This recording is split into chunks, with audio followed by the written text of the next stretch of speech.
Hello, everyone, and welcome back to the JRPG Report. This is going to be episode 143. I've got my afternoon coffee ready to go, and we've got I don't know, 15 or so really fun, good stories all about our beloved JRPGs, and I don't want to waste any time as we had a bit of a unsurprised announcements. There's been some rumbles in the bushes for a while about this one, but it is official. The Phantom Thieves are back, and they are going to steal your heart once again. They got us once with Persona 5. They got us again with Persona 5 Royal. This time, they are, they're just strikers. This was called Persona 5 Scramble, the Phantom Strikers. In Japan, they shortened it a bit. It is just Persona 5 Strikers here in the West, and we don't have to wait long at all. It will launch for PlayStation 4, Nintendo Switch, and PC via Steam. That's right, PC players. You get to play along with us this time on February the 23rd of 2021. The publisher Atlas announced, and there will be a bevy of language options. It will feature English voices. How cool is that? I had speculated that maybe that's something that we were not going to get, that they were just going to port it over, but we are getting the full English treatment. You can see that in the trailer as well. There will be Japanese voiceovers as well if you choose to do that. As well as English, French, Italian, Spanish, and German subtitles on all platforms, with additional subtitles for Japanese, Korean, and traditional Chinese. On PC, there will be a couple of editions for you to lay down your hard-earned money. You can get the Launch Edition, that's PlayStation 4, Switch, and PC. It will include, these are physical copies, it will include a digital soundtrack, I don't know what I was even trying to say, a digital soundtrack with over 40 songs, and we all know how catchy those Persona songs are. So now you can be jamming out to your Persona soundtrack no matter where you are, not just in-game. A digital art book and a behind-the-scenes video. You can pre-order that through all your major retailers or on...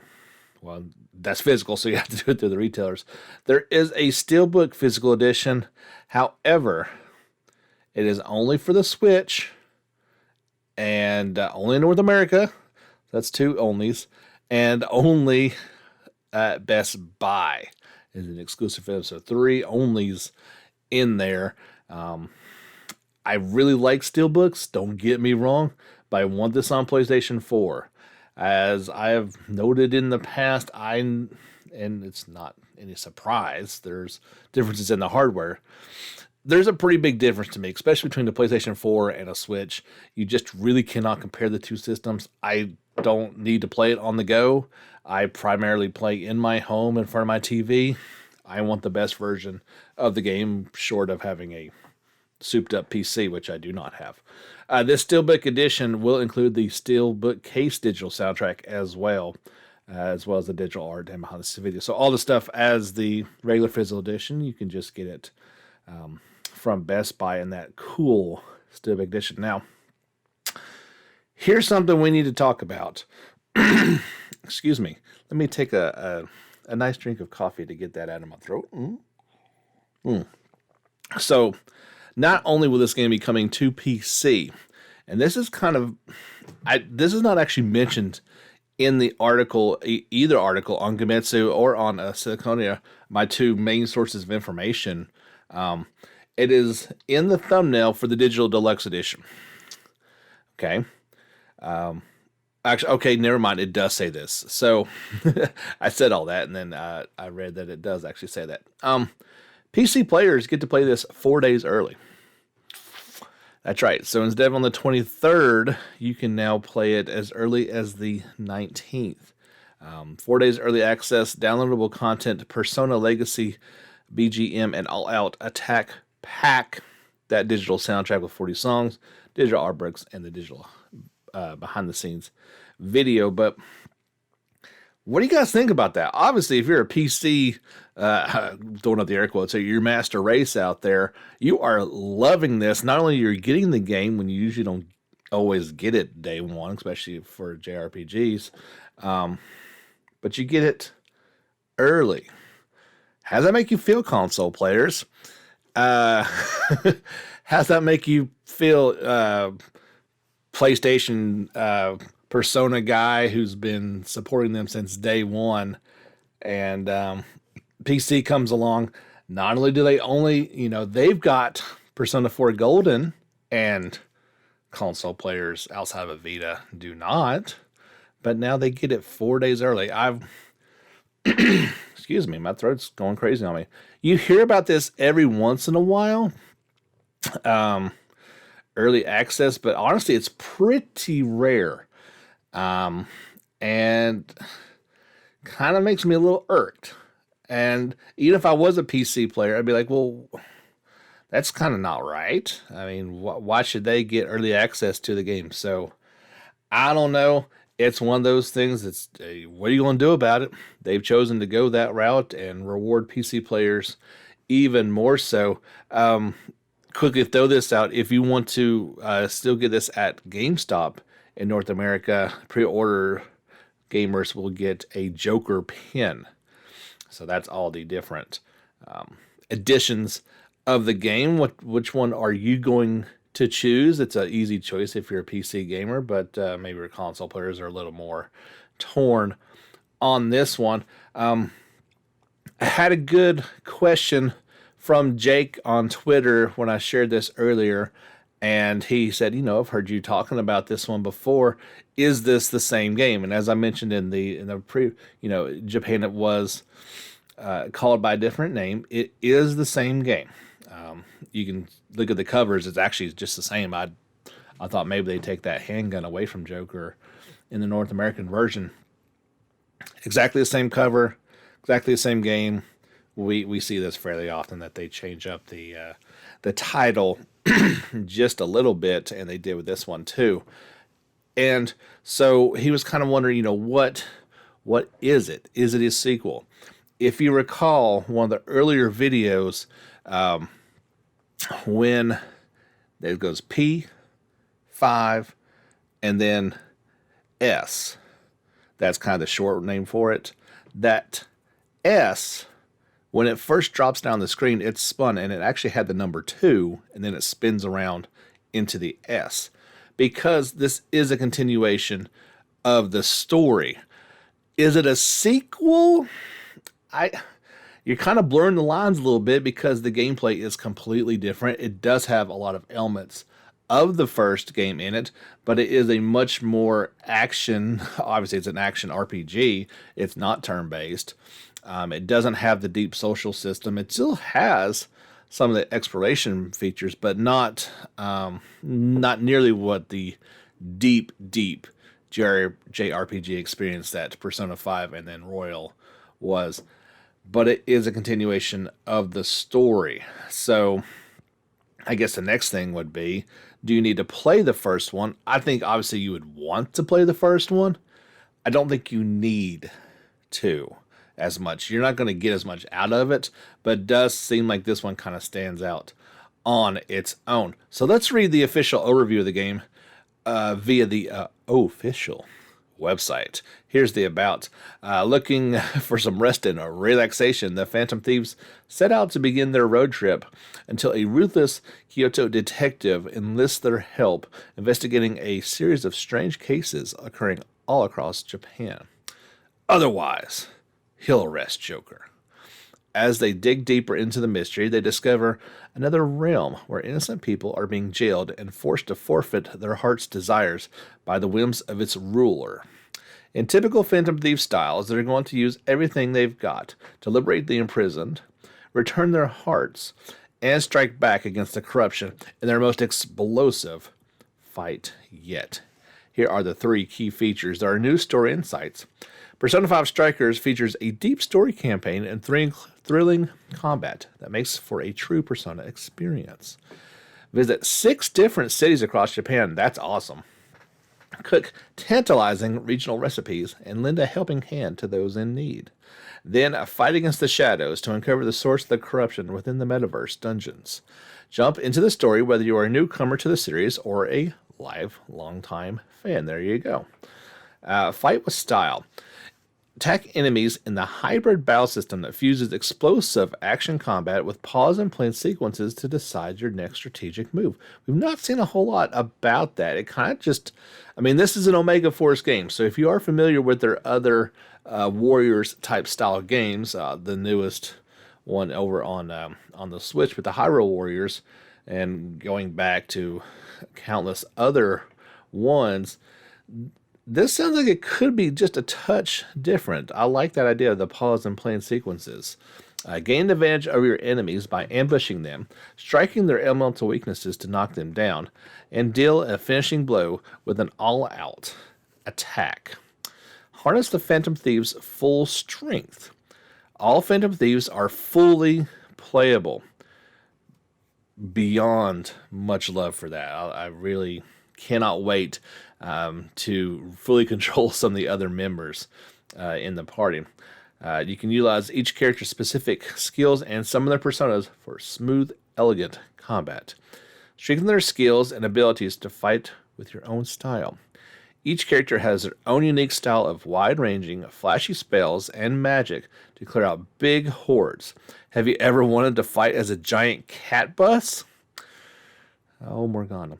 Well, look no further. Persona 5 Strikers. Oh, I'm not going to say it. Is perfect for you, but of course they called it perfect. Oh gosh, terrible. There was a awesome announcement trailer to go along with this. You will want to check it out over on our YouTube channel or via the link on either Twitter, on Facebook, to really get a sense of what's going on here. I am super excited. If you guys recall back to my most anticipated titles of 2020, well, this one was on there. It didn't quite make it. Kind of fell off the radar for a while. Had some rumors, had a financial report, confirmation, and then a subsequent declassification. And then it started swirling mightily here lately. The PR department actually put out the video a few days before this one, because it actually was just officially announced on the 8th. A few days prior to that, they put out a pretty fun little story that the Phantom Thieves had struck again and released this video before it was supposed to. Kind of preempted the whole thing, but it was just the video at the time. It had the release date at the end of it too, so they really did a pretty clever job in pushing this one out there. So are you excited about this one? Are you kind of like, well, I like Persona 5, but this one doesn't really look like the same type of game? I mean, you guys know me and my love of turn-based JRPGs, and Persona 5 is one of my favorites. But I'm really excited about this. Obviously, it's a little bit different. I've been a little disappointed with some of these games in the past. I don't know if you guys have heard me talk about the Dragon Quest Heroes titles too much, and there's a reason why I don't talk about them too much.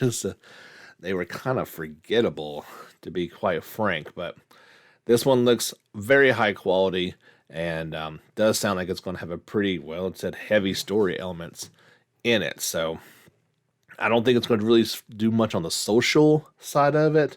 Maybe that's a good thing. Just kind of get in there and defeat hordes and hordes of shadows and just have a lot of fun. So let me know what you're thinking about this one. You can comment on that video on YouTube or leave a comment below in the shares on either Facebook or Twitter. Throw a quick little tidbit out there, then we'll get to our next big story. Apparently already Atelier Ryza 2 Lost Legends and the Secret Fairy has done well in the week since its launch in Japan. Total shipments and digital sales have surpassed 150,000 units. Koei Tecmo and developer Gust have announced. And according to the publisher, it is already outpacing the first game. Now, keep in mind that is just in Japan. What to say how popular this is around the world come January 26th. I believe the last number I saw for the first game was 450,000, if I recall. It may be closer to 5 by this point, but so they're off to a strong start, to say the least. If you guys are looking forward to tonight's Video Game Awards Show 2020, hosted by longtime industry veteran Jeff Knightley. I think it starts tonight at 7. There will be a lot of gaming stuff.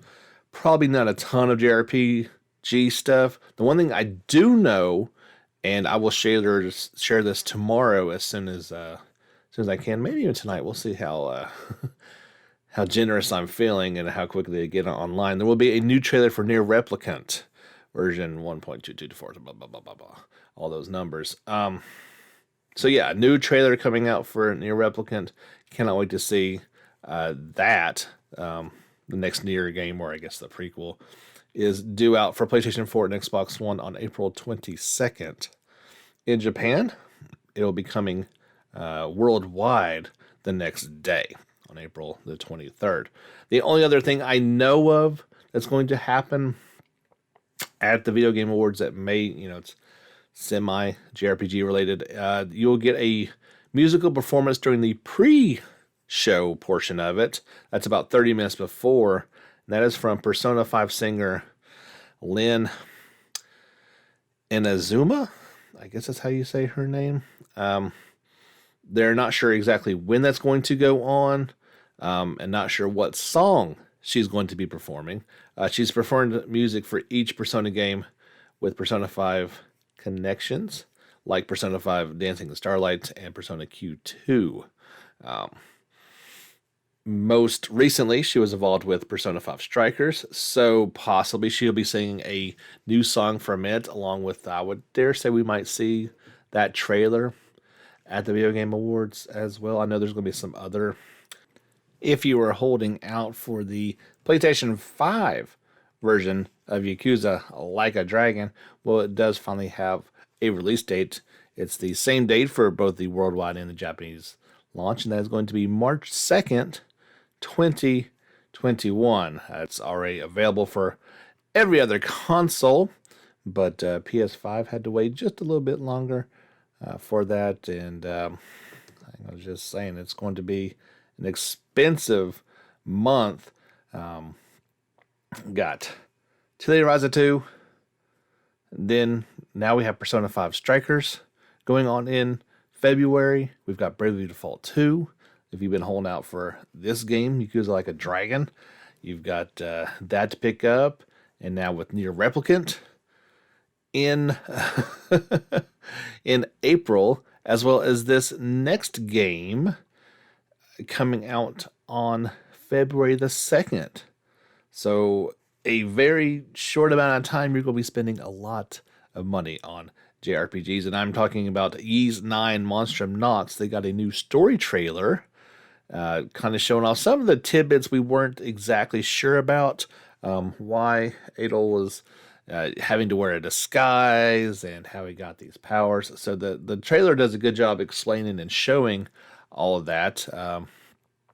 Pretty much right as soon as they reached Baldu, they are arrested by the Romun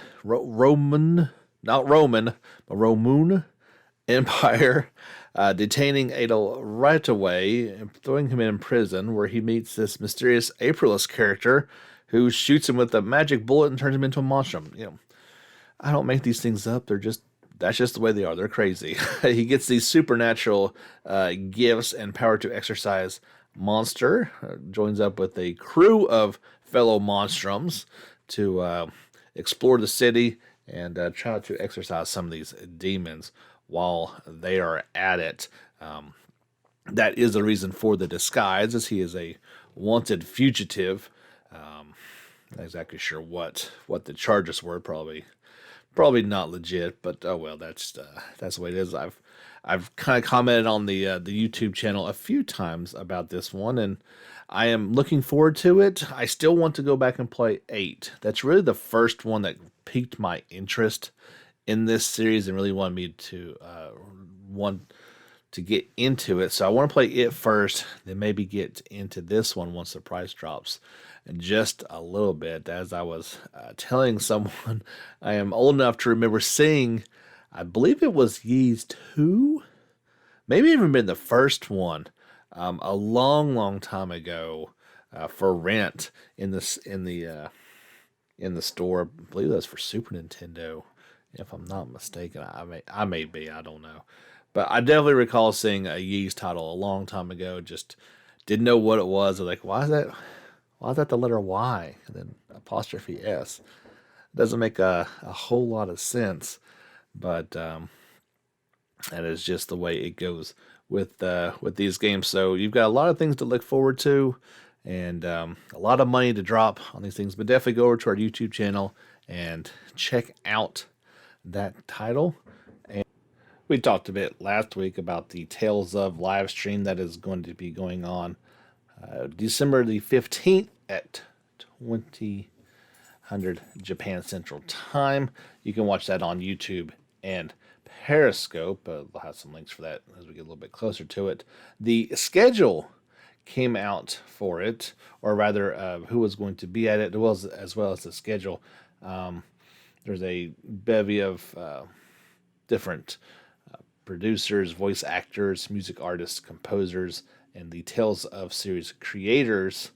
The schedule, I kind of looked over it, and as far as what we all really want to hear from this news on Tales of Arise, there was certainly not a blah blah blah at this time Tales of Arise update. That was not on there. Does not mean it's not going to happen, and I would dare say if they are planning it, it wouldn't be something set aside like that anyway. Neptunia fans can rejoice, as Neptunia Reverse is coming west in 2021. This is the enhanced and updated version of Hyperdimension Neptunia Rebirth 1. Let's see, this is going to be coming out, they're just saying both physically and digitally, North America and Europe sometime in 2021. Idea Factory International announced. You can pre-order it via Idea Factory International's online store for $49.99. This is the one that is titled Go 5 Genshin Game Neptune Reverse and is due out in Japan on December 17th. We are getting a much shorter version, and I love that title, don't get me wrong, but Neptunia Reverse is a little bit easier to roll off the tongue, to say the least. Here is some of the things that you will get to explore. There is the game industry world comprised of 4 nations, each under the protection of a divine goddess. Planet Tune is the land of purple progress, ruled by Neptune. Lustation is a land of black regality, ruled by Noir. Lowell is the land of white serenity, ruled by Blanc. And Leanbox is the land of green pastures, ruled by Vert. Locked in the console war, the 4 goddesses vie for domination of the planet until Neptune is cast down and stripped of her power. And now Neptune must fight to restore her place. But could a being known as Ephore threaten the very world the goddesses have sworn to protect? Neptunia Reverse is the perfect RPG entry for Neptunia newcomers and for Neptunia fans to relive. With the powers of the PlayStation 5, players can now enjoy the world of game industry with enhanced graphics and fresh-looking user interface. Now Neptune can cool her senses and spend some lone time catching some fish in this all-new mini-game. What would a JRPG be without a fishing mini-game? If you're patient enough, you might even be able to haul in some sweet equipment. Is this like the old cartoons when people went fishing and you always got a boot? Now you can get some new equipment? Sure, why not? But be wary, any misstep can reel in a stinking enemy. Are you itching for more ways to play? With Rebalance gameplay and arrange mode, you can now select from 20 plus characters to play from the start. Plus, the plans system allows players to craft and forge new items and equipment, add dungeons to explore, and even modify the drops from enemies and materials harvested in dungeons. Your party limit is now increased from 3 to 4. Transtune Neptune and the Goddess by activated HDD mode to amp up your attacks. I'm looking forward to this one. I have a feeling it's going to be one of the first PlayStation 5 JRPGs I get. Obviously, I guess Ryza 2 would be the first, but it's upgraded to PS5. This one is okay. It's being developed exclusively for PlayStation 5. Let's not kid ourselves. This is an old enhanced game. If you look at the footage for it, it's not going to wow anybody as scream that it is a PS5 game, but it does look pretty good, and these are fun games that you should probably check out if you are so inclined. Rune Factory 5 introduced some new romance options from Beatrice and Leica, as well as romance in general. Additionally, the company has launched a new Destined 1 diagnostics website in which users can find out their best match for romance in Rune Factory 5 by filling out a 13-question survey. The links for that are available on our YouTube or our Facebook and our Twitter pages. You can check out some new images as well in that story. I never got into this series. The wife has played Rune Factory 4 and liked it quite a bit. I always thought it was a little weird. I certainly have no problem with romance and marriage in these games. But the characters look young. Like old enough to date, certainly, but they don't look to be old enough to be getting married and then having children as well. Maybe I'm just looking at this the wrong way, but kind of just the way it looks like to me. I don't know. It is what it is, as they say. Two interesting stories from only in Japan, as they say. Tokyo Railways will hold a special Persona 5 Royal event sometime in December. The Persona 5 Royal Mystery Railway QQQ train event will begin the day after December on the 26th and last until March 16th of 2021. Tickets will be about $35, and the event will take approximately 3 to 5 hours. Participants will receive exclusive merchandise featuring new artwork of the main protagonist and Goro Agechi, created specifically for the event. These items will include a clear file, a event booklet, and a Persona 5 Royal Tokyo Line one-day pass. Just pretty cool stuff. I mean, that's certainly, riding trains is much more of a thing over in Japan even now, but thought that was pretty interesting. Even more interesting to me is the new Dragon Quest attraction that will appear at the Japanese amusement park Nijin no Mora, I guess is how you say it, in spring of 2021. It is called Dragon Quest Island. And this outdoor attraction will seek to fully immerse attendees in the world of Dragon Quest. It will contain digital and physical elements where participants can experience the fantasy of becoming the main character in a Dragon Quest story. That's just awesome. I would love to go and check this out. It kind of coincides with the 35th anniversary of Dragon Quest next year. It will have recognizable monsters from the series, such as slimes, of course. In addition to this, there will be monsters that will be appear exclusively at this attraction and be unique to Dragon Quest Island. They will have special themed food, drinks, and of course, exclusive merchandise for you to buy.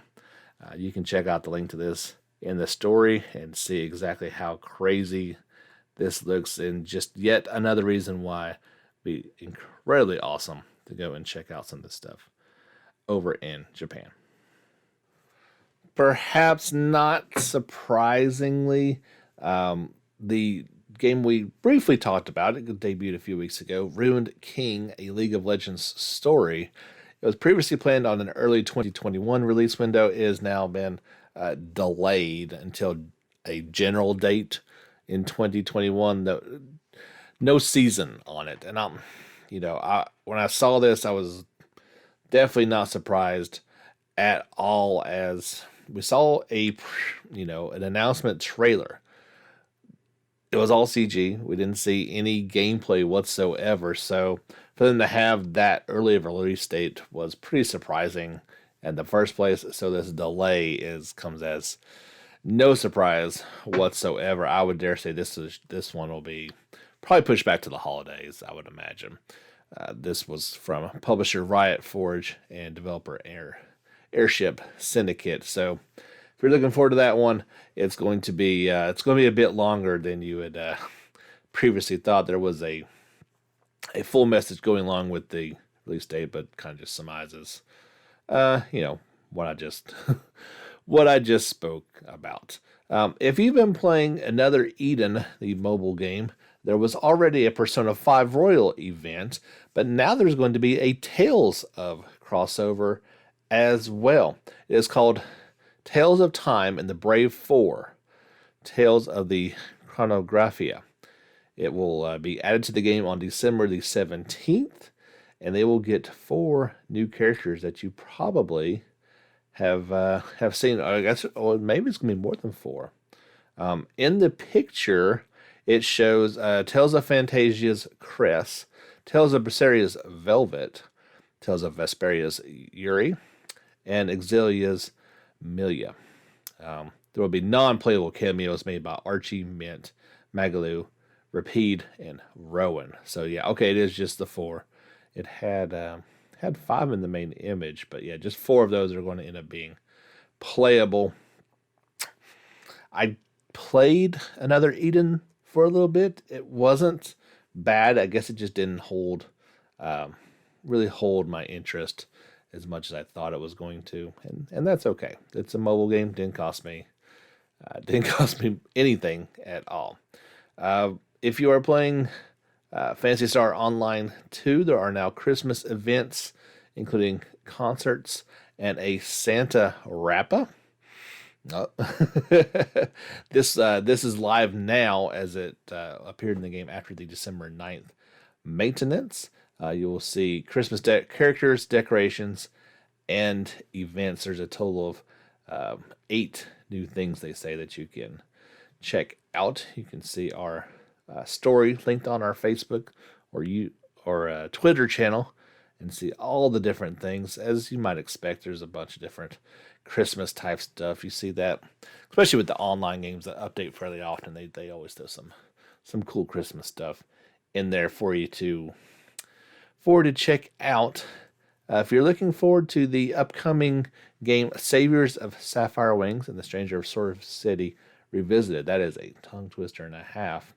There is a beta going on that right now for PC players, and they are looking for beta testers right now.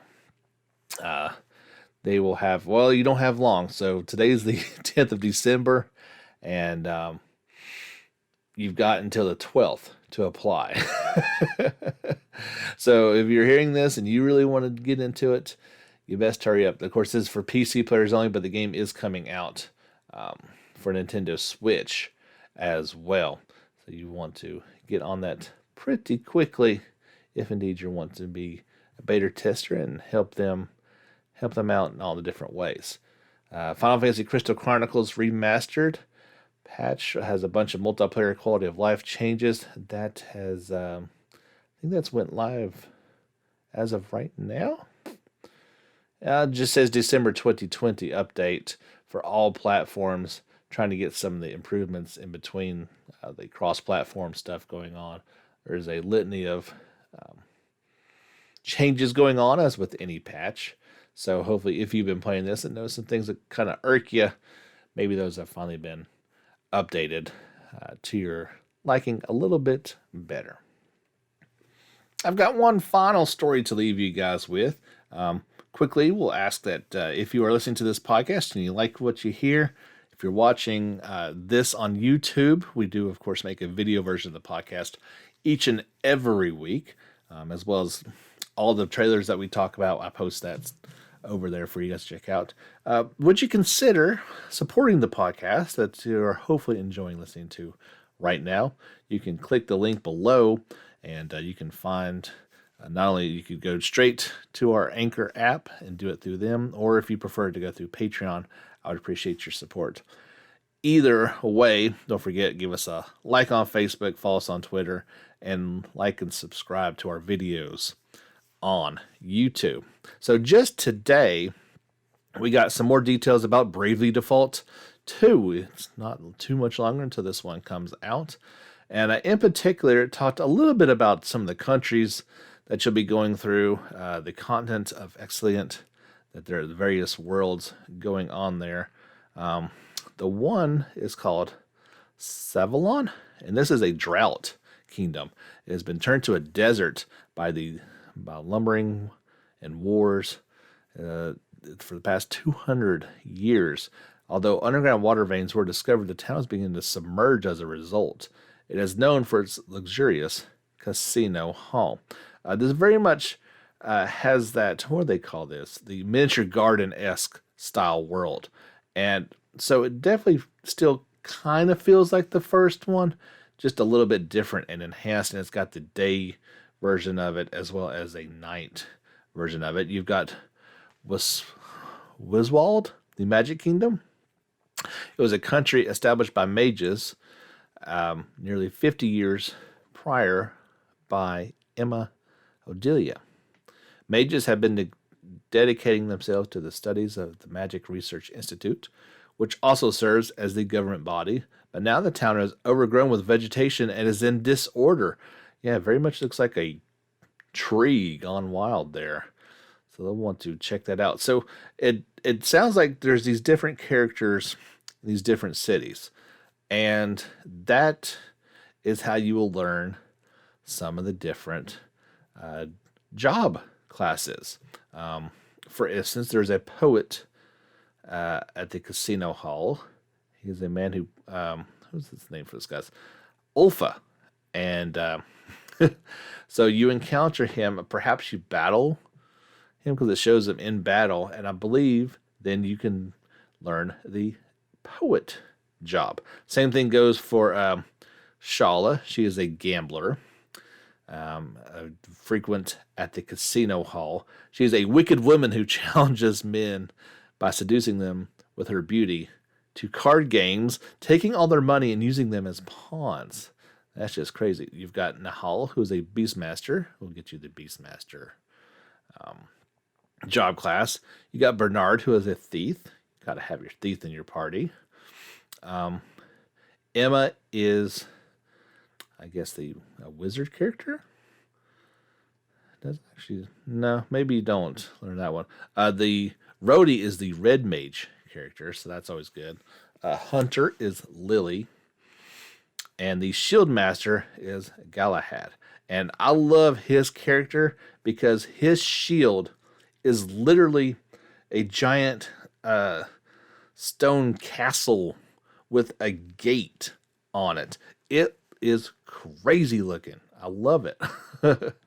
And so, yeah, you take on these guys, and then you can learn the various job classes. That's what it appears to be. There are also special moves they've got now that can be activated under certain conditions in battle. Dedicated special moves. They will have special background music buffs the entire party. This buff remains as long as the music continues to play after activation, giving the opportunity to wipe out your enemies quickly.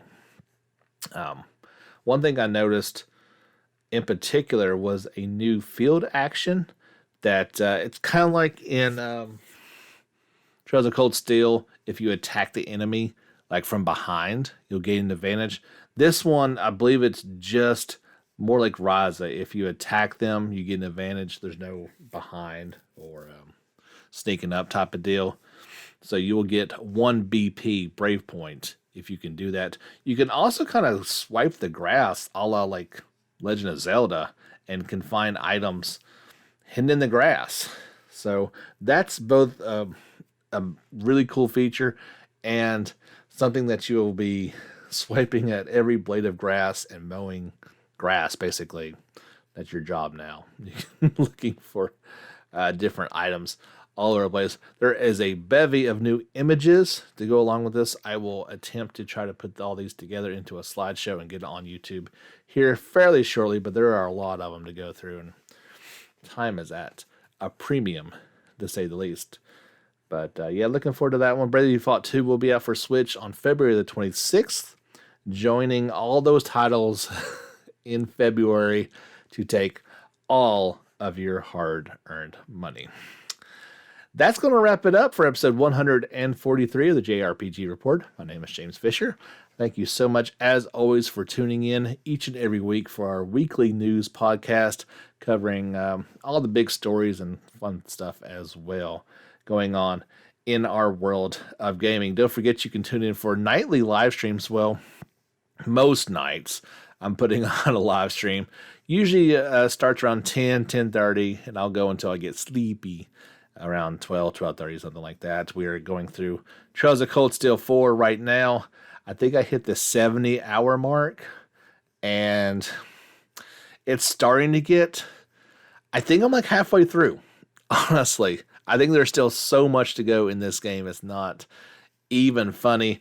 Obviously, if you do not want things spoiled, do not turn in to my live stream. But if you've already played the game and beat it, you can join on there, as we have a really fun little community going on there, talking all about the game and well, just JRPGs in general. So tune in for that if you would like to join in the conversation.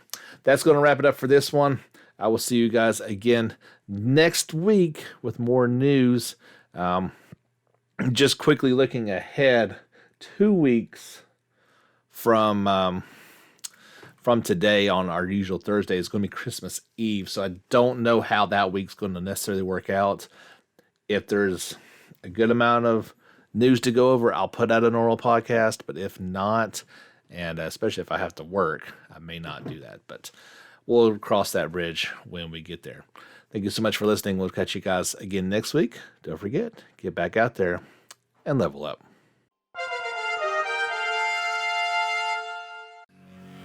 Check back each day for a daily JRPG video.